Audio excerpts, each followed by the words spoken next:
Is this increasing? Well, let's take you now straight to Tel Aviv, where, as you can see, the U.S. Secretary of State, Antony Blinken, is standing shaking hands right now with the Israeli Defense Minister, Yoav Gallant. Now, Blinken has been in Tel Aviv meeting with a number of Israeli leaders today. We know he's just met with Gallant, but as you heard from our correspondents earlier, he also had a meeting with Netanyahu ahead of his statement to the Knesset. Now, this is a return visit to Israel for Antony Blinken. He's been on a diplomatic tour of the region, speaking to a number of leaders from different Arab countries, trying to pursue some U.S. diplomatic efforts in the region as we see this war in Gaza and Israel continue. Now, Antony Blinken, we do expect, will address the media very shortly alongside Mr. Gallant.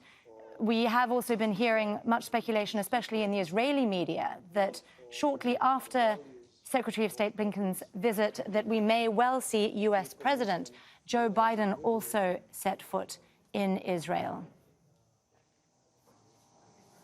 אנחנו מארחים כאן היום את מזכיר המדינה האמריקאי בפעם השנייה במהלך שבוע.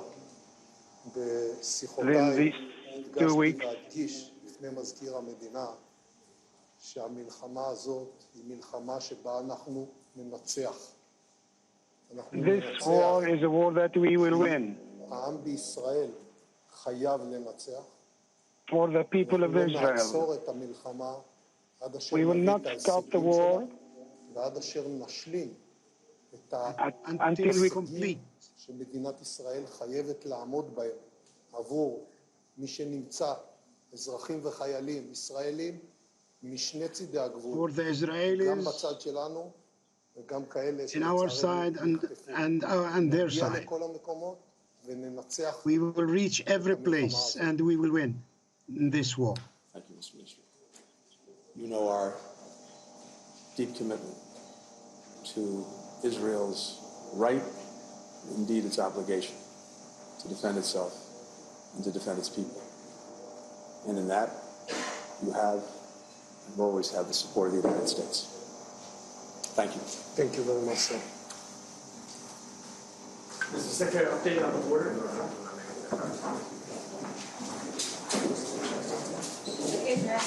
Well, a very brief media call there as we saw the U.S. Secretary of State Antony Blinken alongside Israeli Defense Minister Yoav Gallant shaking hands. Another strong show of solidarity there from the U.S. as the U.S. Secretary of State continues his tour of the region. He is rounding up today. Let's now bring in Hanan Ashrawi. She is a Palestinian leader and an activist, and also a former member of the Palestine Liberation Organization's Executive Committee. She joins us now from Ramallah.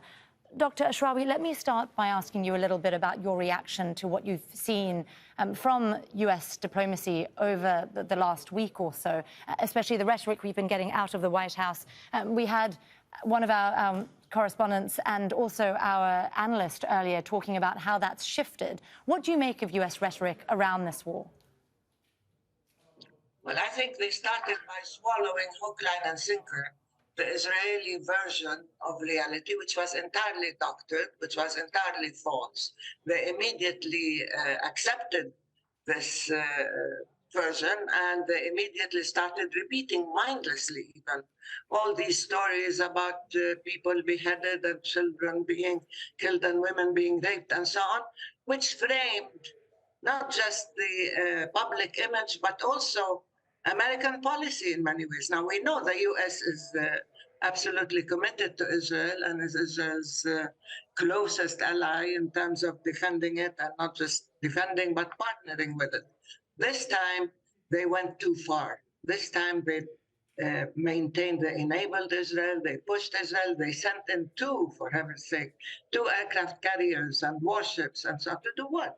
And then, not only that, but the mainstream media in the U.S. picked up this approach, and they ended up maligning the Palestinians, giving Israel a free hand to continue with its war of destruction. And they said Israel has the right to defend itself, which became the refrain that every other Western country repeated. In the meantime, the Palestinians were demonized, dehumanized, excluded, and everything that was done to us, particularly in Gaza, this brutal murder, the killings, the massacres, and clearly was condoned and was aided and abetted by the U.S. Then I think Dr.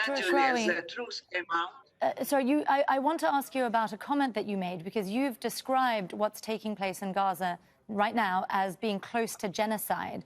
I know the university where you are a trustee, you published a statement calling for international intervention. In your mind, what does that look like?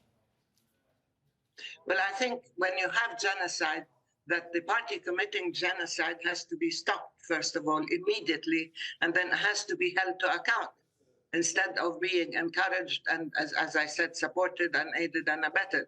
Genocide is taking place in front of everybody.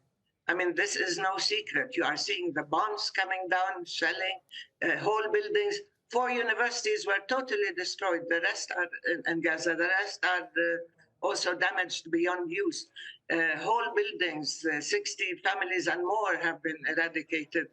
I don't want to give you the numbers, you know them, 10,000 injured, 3,000 killed, 1,030 some children, and there are 1,200 still under the rubble. And under the rubble, you have 500 children that cannot be rescued.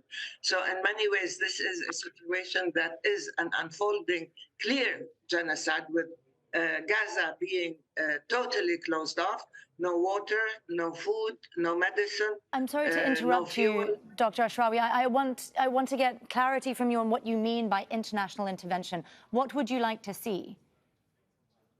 As I said, I would like to see intervention in terms of, first of all, of course, I'm not going to see armies coming and fighting Israel and putting an end to it, but at least holding Israel to account by saying this has to stop. Otherwise, there is a price to be paid. There are consequences to your actions. When we talk about international law, yes, you have to abide by international law, but Israel's impunity has become a pattern. The demonization and dehumanization of Palestinians is the other side of the coin of Israel's impunity and elevated status as beyond accountability. So this has to happen, and people have to tell them, governments, instead of jumping immediately the way the Europeans and the Americans did and justifying Israel's genocide and giving it support, political ability, and so on.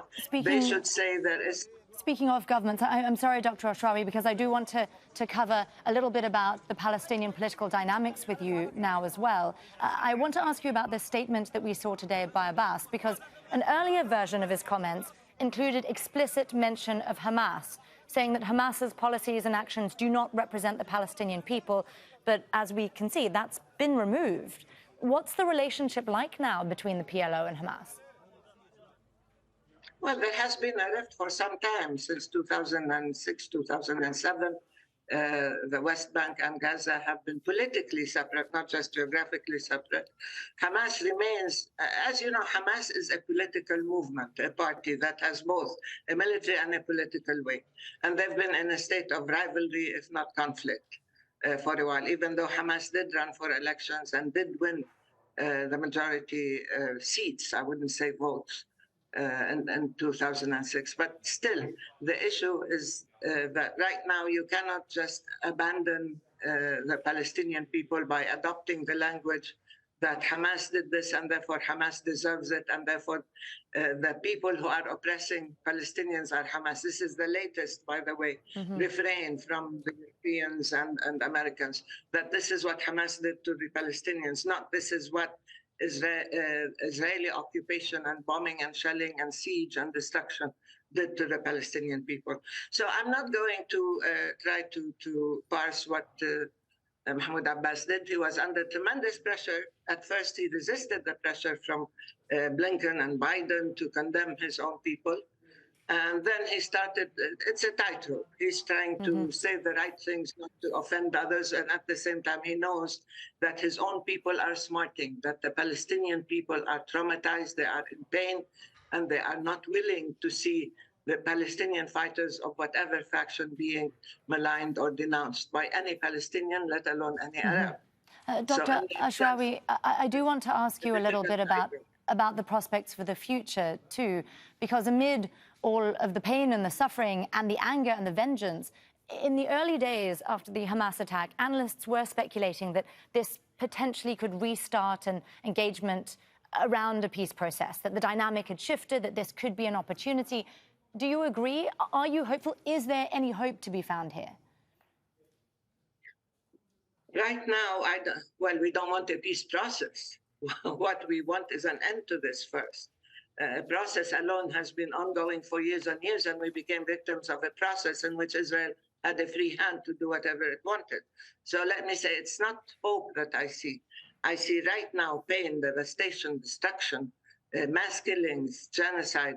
But at the same time, I think that the public, let's say, is shifting, that people are beginning to see what Israel has done, that all the lies that they fed the mainstream media and the governments have not really been swallowed by people of conscience, by public opinion. And we're seeing thousands and tens of thousands of people demonstrating, protesting, supporting Palestine. So in a sense, there is a gap between the Western governments and their own people.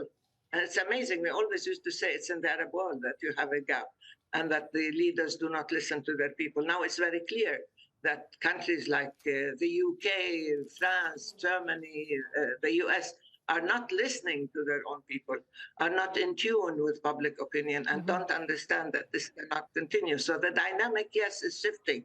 And that's why now they're backtracking a bit. They said they didn't see these burnt children or whatever, beheaded people and so on.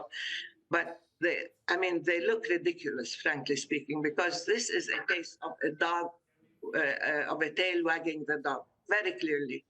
Whatever the U.S. says to Israel, Israel says we do whatever we want, just continue supplying us with weapons and with money and with unlimited support and swallow our version and our narrative wholesale. This is what's happening now. Hanan Ashrawi. Blinken spoke openly.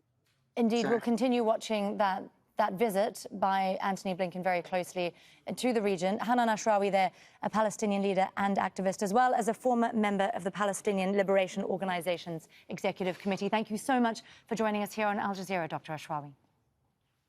You're welcome. My pleasure.